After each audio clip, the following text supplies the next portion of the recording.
for the actual audio podcast itself.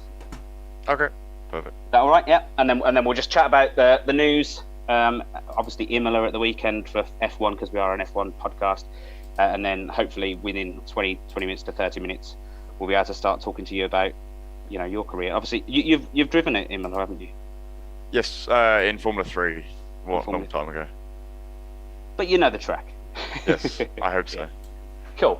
All right then. Well, okay, Scott, we're happy to go when you are ready to hit the broadcast button. We're live on both already. Not talking live, but live. Okay. The intro is, I've forgotten how long it is. Was it 49 seconds? If you say 50 seconds from when I say go, and then you should be good to go. Okay. Well, I'll start counting when you say go. If you want to do it now.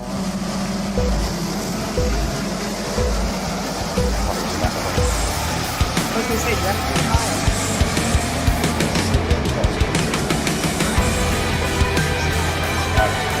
Hi, Scott. Thank you.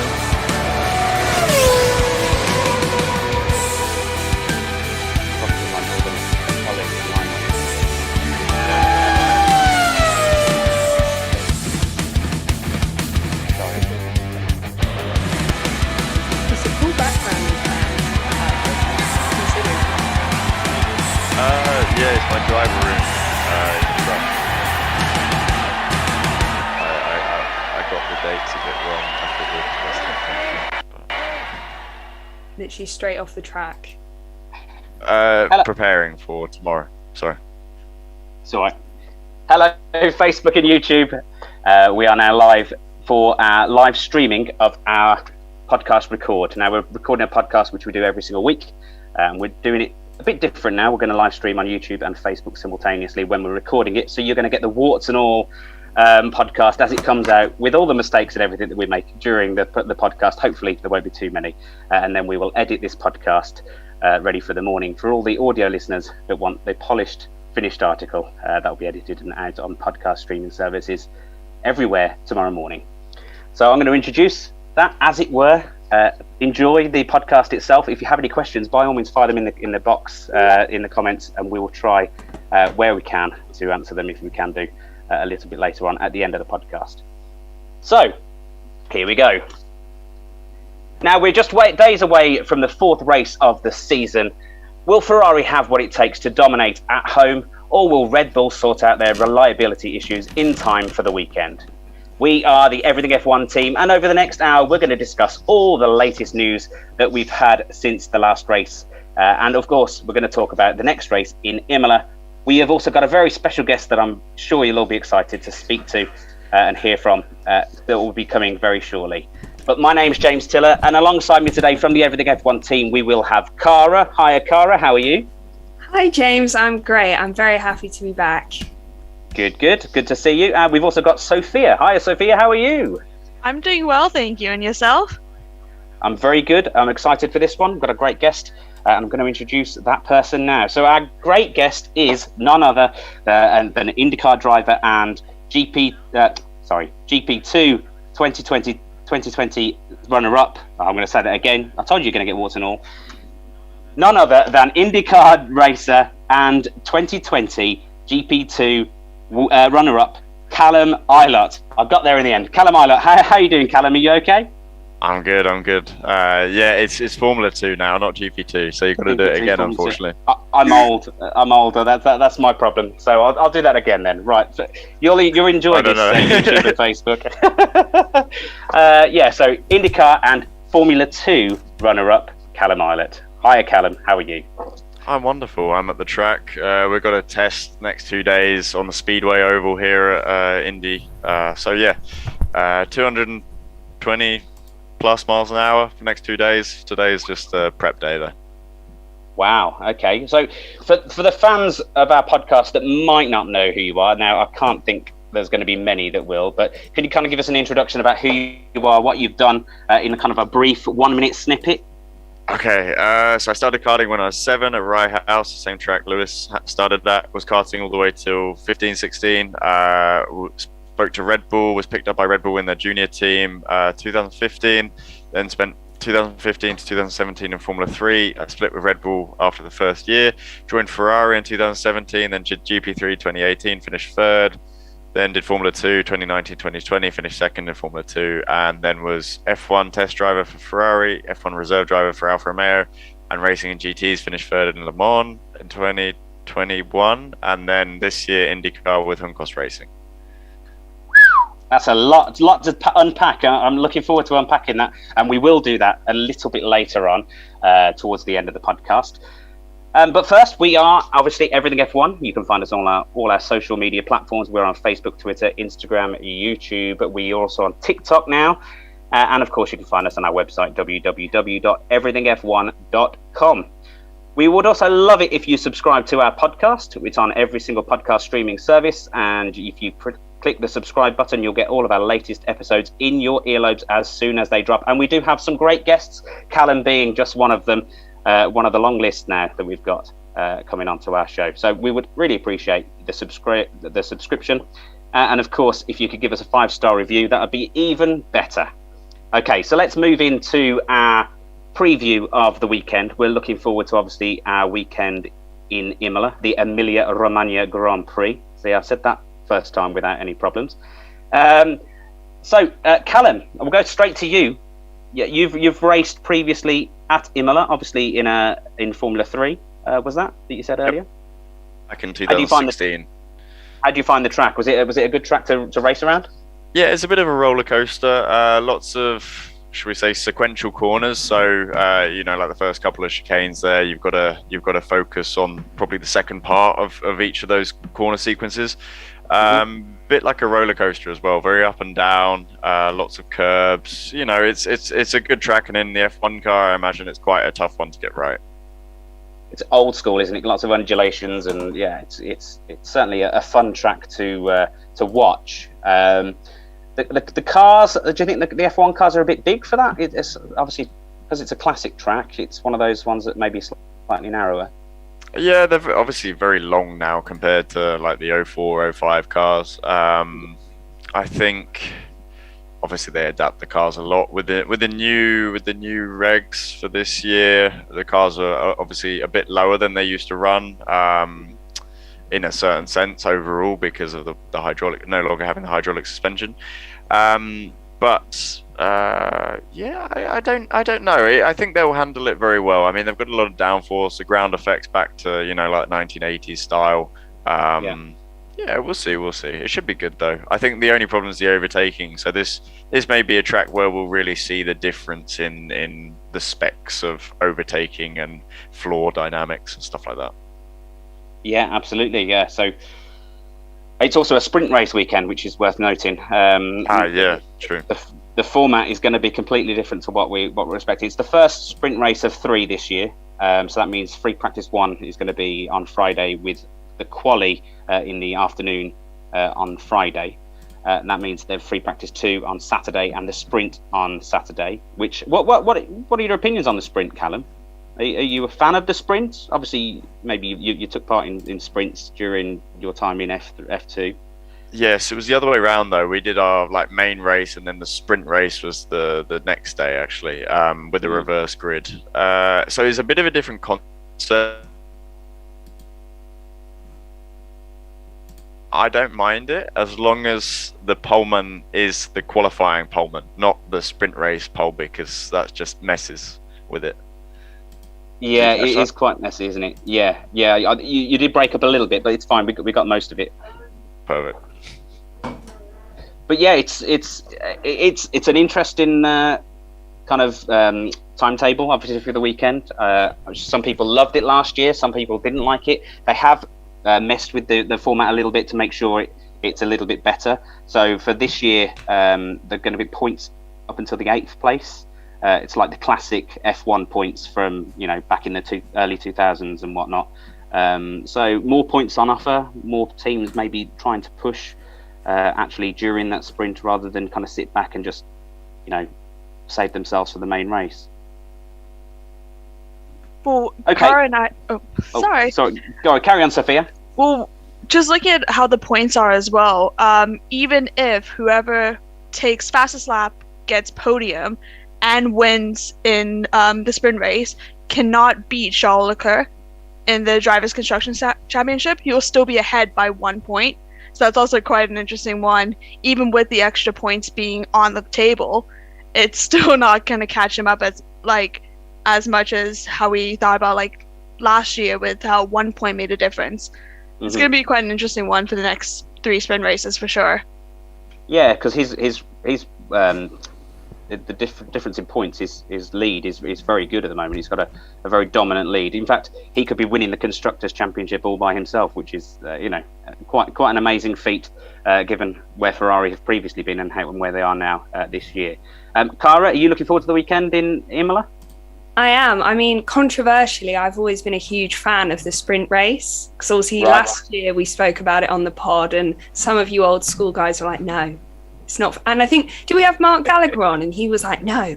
I feel like it really gives the Friday, a meaning, and it adds that extra excitement. Now we've got all these new, fresh fans to the sport, a lot thanks to Netflix. It brings some excitement. And I think this year they've really sort of listened, and they've made, like we said, now all 8, the first 8 get points, and it's 8 points as well. It's not just did you get 3? It was hardly anything. It really gives it a meaning. And I was thinking about obviously Red Bull's reliability issues, and I was like, surely Max can make it through the sprint race. That's, You'd hope so. Yeah, some kind of fuel pump issue won't plague him this weekend.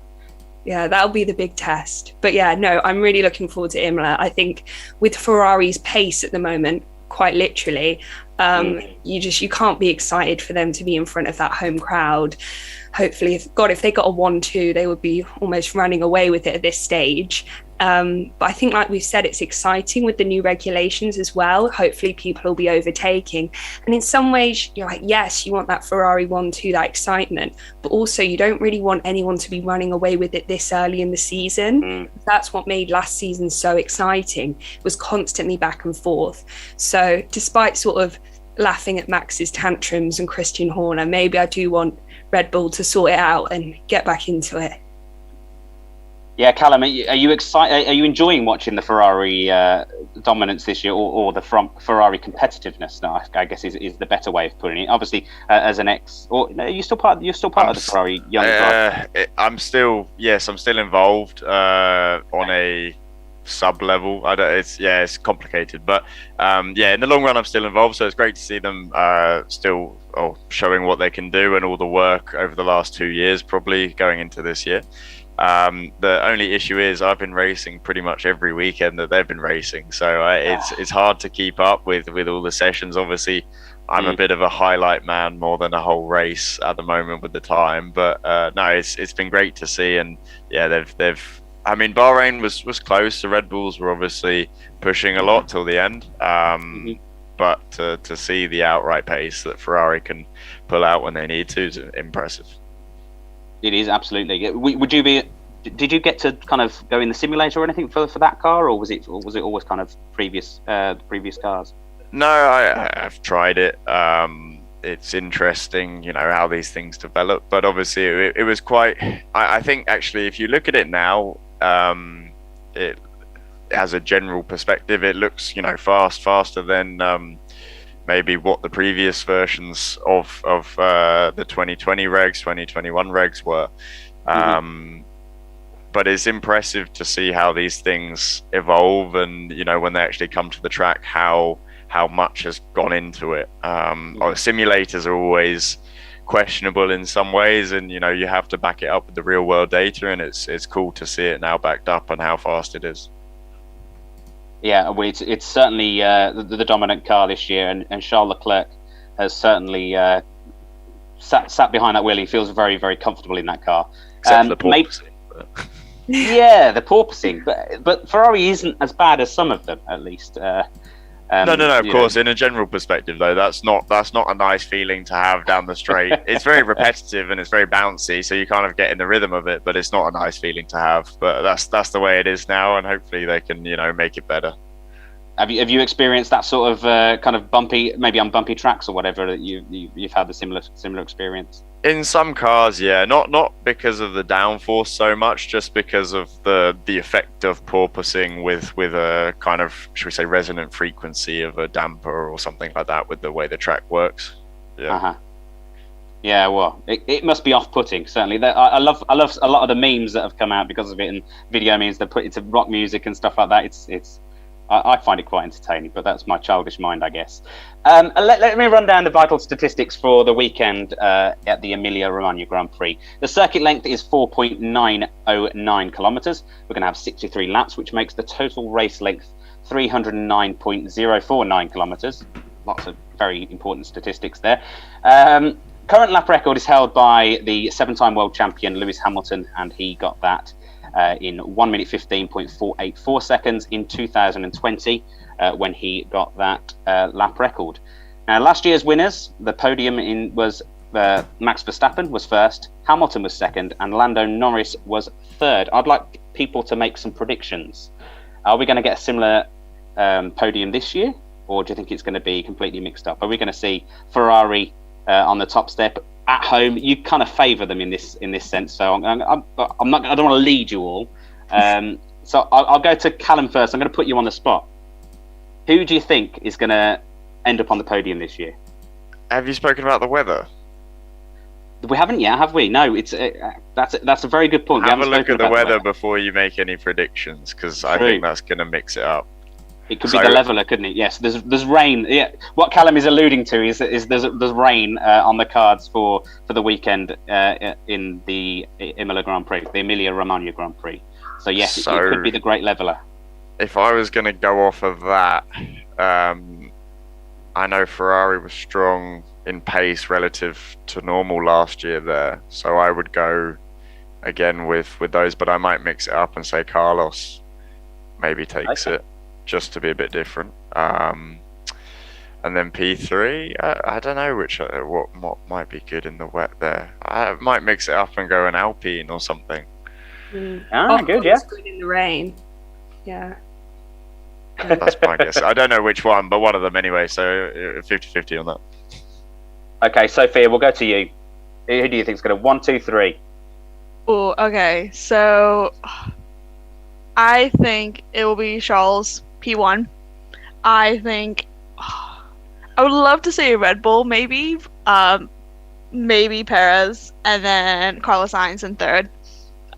Gonna go for that. I'm probably absolutely wrong, but that's what I'm gonna stick to for now. Don't speak to me on Monday. Cara, you too. Yeah, it's going with who you want to win or who you think's gonna win. We want who you think's going to win, because we're going to hold you to these and see how well you score next week. I'm probably then obviously going to go that Ferrari probably be.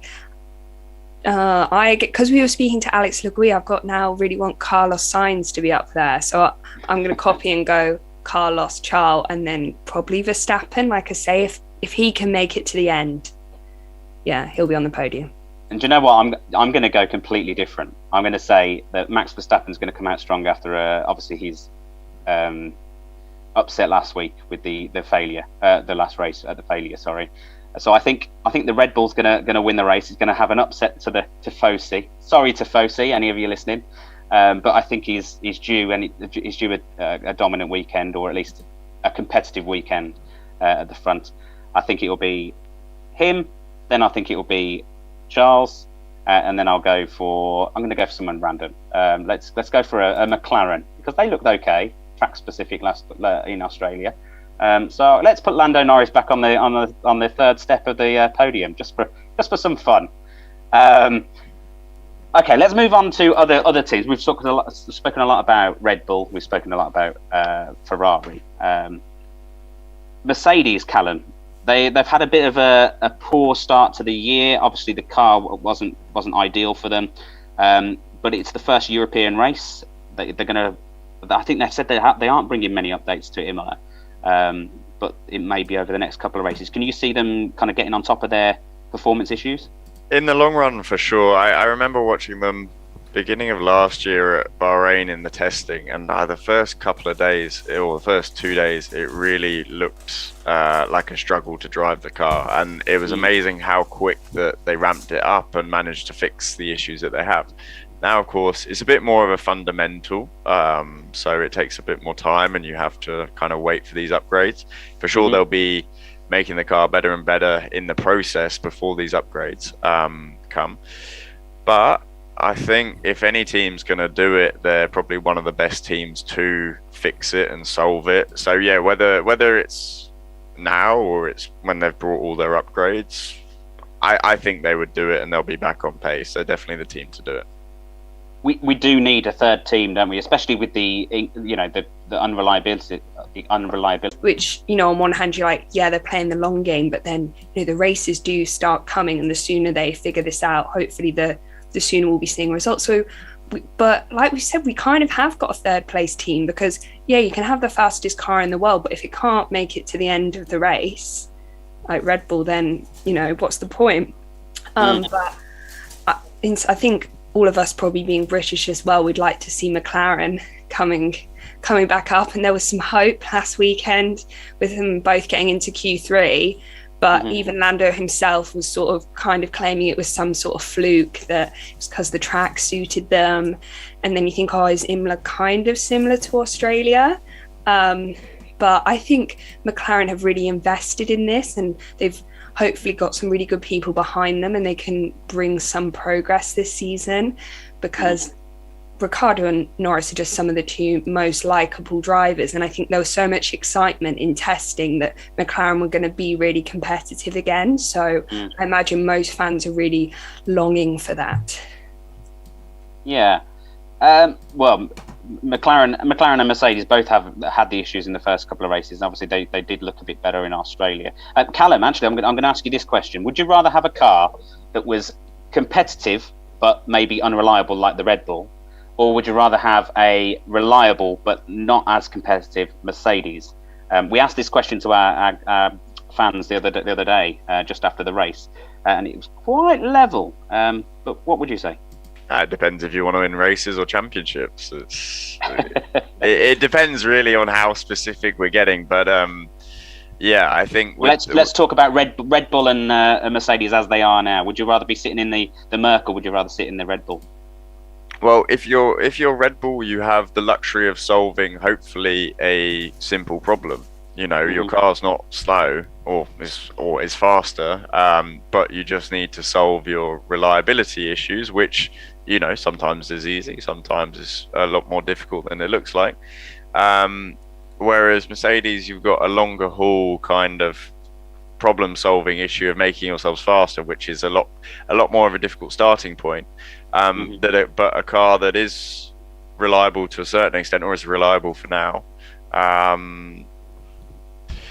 I would rather be in Red Bull's situation because it's a better starting point, and you always hope that these problems are solvable, because if you can't solve them, you've got a big problem. It's one of those things, I suppose. It is. It's a tricky question, which is why it's good to kind of pose that question to our fans. Let's talk about a different team then. Sophia, who do you want to speak about? Who are you looking forward to racing well this weekend in Imola? I'm kind of hoping Aston Martin finally gets the points. That's another thing. Like, the fact that they are the only team without any points, compared to how they were last year. Obviously, they weren't top 3 or whatever, but they were quite mid-tier battling. So the fact that they have no points at the moment is a little bit scary to think about. So I'm hoping that they can get their points. Also, Haas as well. I love Kevin Magnussen. I want him to keep on getting points as well. But the Aston Martin is another team to kind of watch out and see how they perform this weekend as well. They're back of the grid at the moment, so they can only go in one direction, which hopefully will be up. But hopefully they'll work out how that car works. And the weather is the great leveler, as we've already mentioned. So maybe this is the opportunity for those points to come for Aston Martin. Callum, who would you like to speak about? Any of the other teams that kind of tickle your fancy? I think it's clear that Alfa and Haas have some pace, especially more on a one lap side, maybe than the race pace, but the race pace hasn't been bad for sure. Alpines are a bit up and down. Like sometimes I'm like, wow, they've got, you know, really strong pace, and then other times it's like, okay, you know, they can do a bit. McLaren again, up and down. It was interesting of that Australia, they were so much quicker than where they were to start with. I mean, it could have been that they were finding their feet a bit, even though that all the testing was done in Bahrain, Barcelona, right? Yeah, I was right. Yeah, I think so. Yeah, no, it's just interesting that they struggled and then came back a bit. Yeah, now would be the time anyway if people were to kind of find their points. You know, it's very difficult, number one, to find the starting point of a car with the limited testing that they do, especially driver to driver. And then secondly, to refine the setup that you have for your kind of brand new car. Imagine we spent years and years and years of okay, take like the 2019 car, it's a 2021 is the refined version of the 2019 car in that sense. It's like very similar regulations, and you're just improving, and you improve 2 seconds probably on a quali lap from 2019 to 2021. Yeah. So imagine that this year, the people who kind of realize what they can do with their car very quickly, it can make a massive difference. Absolutely. Cara, who would you like to speak about? I think I've got in my head, I'm now going to have to check if this is right, that Ocon is good in the rain. And I think now, like Callum's mentioning, we need to look at the weather and probably ask what he thinks about rain as a driver. But I think as a fan, it's always something that excites you because you're like, oh, anything can happen. Yeah, and I think obviously Alonso was onto that absolutely flying lap in Australia, which I think, again, like we said with Alpine, they really have got that pace. In the first few races, you always like, oh, they might be, you know, up there third this season. They've almost had this rebrand, this racing rebrand, and they're two really strong drivers. So, and I think you're always happy to see Alonso or Ocon up there. So I think it'll be really interesting because I think they're as well bringing a lot of upgrades to Imola to see what sort of race pace they've got. But yeah, so Callum, as a driver, when it's like, oh, it's going to rain, what's your first reaction? Well, if you're up the front in the dry, you're like, oh, okay, that's a bit annoying. If you're at the back in the dry, it's like, oh, we've got an opportunity. So, you know, it's sometimes it can provide you that chance to find your feet again. Obviously, there's only 1 or 2, 3 times maximum per year where you're racing in the rain. But it's one of those that if you get the opportunity, you have to take it. So McLaren will be looking to take that opportunity. Aston Martin, for example, for points, will be looking to take that opportunity. Whereas maybe for Ferrari and Mercedes, even Red Bull to a certain extent, it's like damage limitation weekend. You just take the points and okay, on to the next one kind of thing. Yeah, no, I don't know. That was more of a team side, but as a driver, it's like it's an enjoyable experience. You know, you can't see much. You're just pushing to the limit. Cars a bit all over the place. It's good fun. That's good. I'm glad, like, no one, well, maybe some people are, but you're not all like moaning that it's raining. You're like, yes, opportunity. It's going to be fun. I know from a fan's perspective, you know, when they hear us come on the radio and say it's too wet or whatever, and you go, oh, you know, what a baby or something like this. It genuinely, like, we cannot see anything. Like, I cannot see the car. If it's really raining, I cannot see the car in front of me. And then because of how low these cars are, if there's even enough water, you don't steer. So if, for example, if you were like that with the steering going on a puddle or aquaplaning, you'll be in the wall. So that's the thing that maybe from a fan's perspective, before you call us, you know, babies or whatever, we would never do that. No, I've seen some, not from you guys, but I've seen some. But it's a lot tougher than it looks, just because it's a guessing game in that sense. It really, like, you could be the best driver in the world and you make one little, you know, correction on a puddle, or the guy in front of you brakes because you just hope that everyone's going the same speed and no one's like lifting off out of the train that you can't see. That's how we actually get away with it, is just by praying that no one's lifting or braking. Just through prayer, yeah. Exactly. On a wing and a prayer. Okay, I'm looking forward to seeing how the AlphaTauri can do. Pierre Gasly needs to, if it's raining, Pierre Gasly needs a good performance this weekend. The there haven't really been anything exciting to watch this year so far, the AlphaTauri team, unfortunately. So I'm hoping that Gasly, because I really do rate Gasly, and I'm hoping this weekend he'll be able to perform well, obviously with that level of the rain to help out. We're mentioning all these names, Callum. Have you had kind of a close relationship with any of those on the grid that currently on the grid? Yeah, I don't. Well, I'm now based in the US, so it's hard to kind of catch up with all these guys. Further away, yeah. Obviously, I know Mick very well. I know George very well. I grew up karting with Lando, Alex. I know Pierre. I know. Yeah, there's obviously a good portion of the grid. Even Max, occasionally, you see on Snapchat or whatever. But yeah, I've seen a lot of them. I say hello to a lot of them. Yeah, they're good guys, great guys. Good. Okay, well, that's pretty much the Emilia-Romagna Grand Prix. We're all looking forward to it. We've given you our predictions for the weekend in terms of the top three.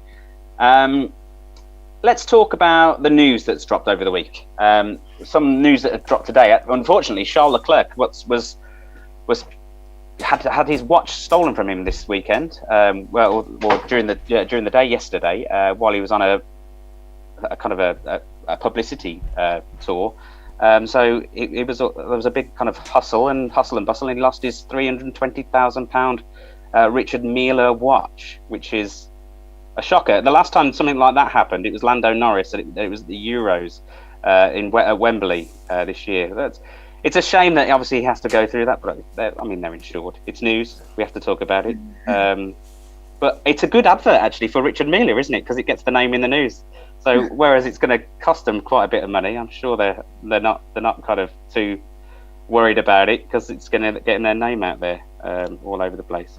Poor Charles. It's not nice. Any news that you want to speak about, Sophia? Yeah, about the Miami Grand Prix. It's been in the news recently for many different reasons. This weekend there was some of the Miami Dolphin players, American football players, got a chance to sit in the car and test drive a little bit, just see how that was as a promotion. Also, Sergio Perez as well completed a lap of the track. It's 95% completed.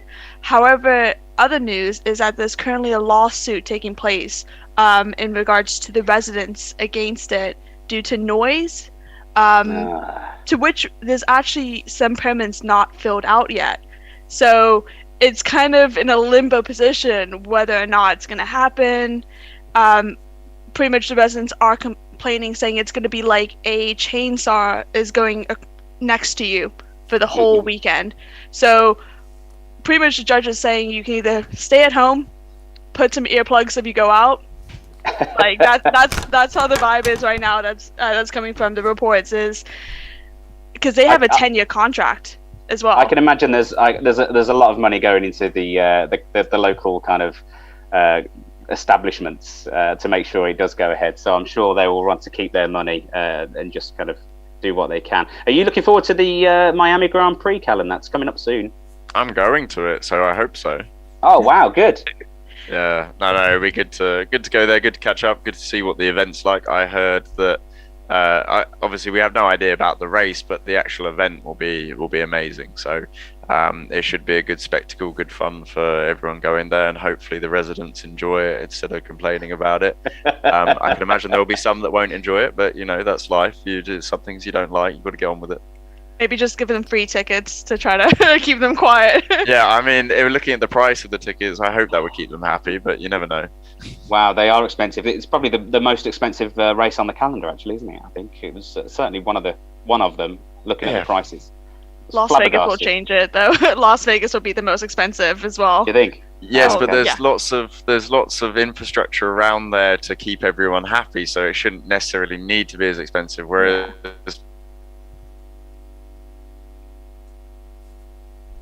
apologies for any breakups in internet connectivity there with Callum. I'm sure it'll catch up very shortly. You're doing so well. I think some of the conversation is about where it's located. It's very there's nothing really. Well, there is stuff there, but it's not as busy as like Las Vegas or like bigger cities. There's minimal hotels. There's minimal restaurants, bars, location-wise. It's kind of in the middle of nowhere.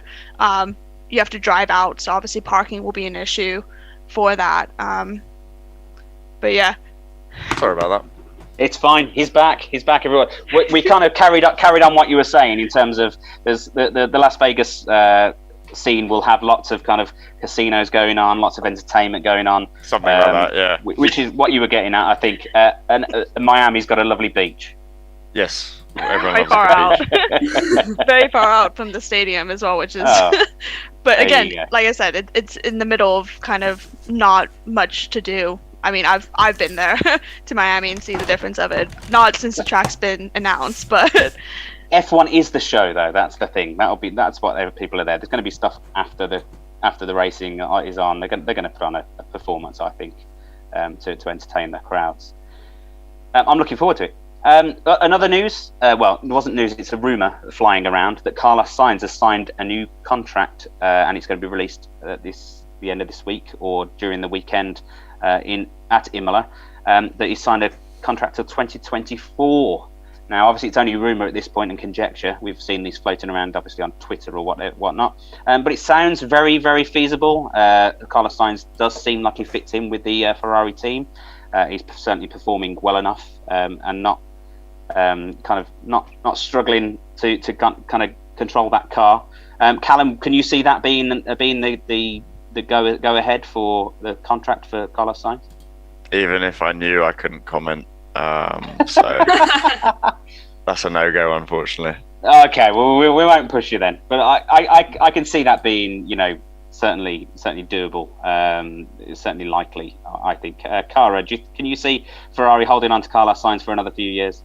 Yeah, I mean they're such a reliable duo. Even last season, they're so almost managing at the moment to be really close. I know obviously Charles is out there in front, but currently there isn't that tension between them, which is often the problem when you've got two drivers that are so talented. So I imagine, and I feel like Carlos as well, he fits that Ferrari image, so I'm sure they'll really want to hold on to him and this almost magic pairing they found with him and Charles. Yeah, but we have heard from other people that there might be tensions behind the scenes. Now, obviously, they don't want this kind of to be shown, but at the end of the day, they're Formula One racers. They want to each be the number one in their team. And there's always going to be that kind of, I need to beat my teammate. As much as you can be friendly and pally-pally in front of the cameras, there's always going to be the competitive edge, because at the end of the day, they're the best at what they do. So I'm sure if it gets towards the end of the season and they're closer on points, we could see kind of Nico Rosberg and Lewis Hamilton kind of contention. Do you think? Oh no, maybe not that strong. True. Yeah. From what obviously we had Alex Legui on the podcast, and as I mentioned earlier, and her partner, he's Carlos Sainz trainer, so she really gave an insight there about his mentality. But I suppose I more saw it as Carlos is almost, it's a battle with himself at the moment, not Charles. But like you say, hopefully it will get close, and hopefully, well, not hopefully, it'll become a battle between them, but we'll see some fighting on the track. Yeah, let's hope so.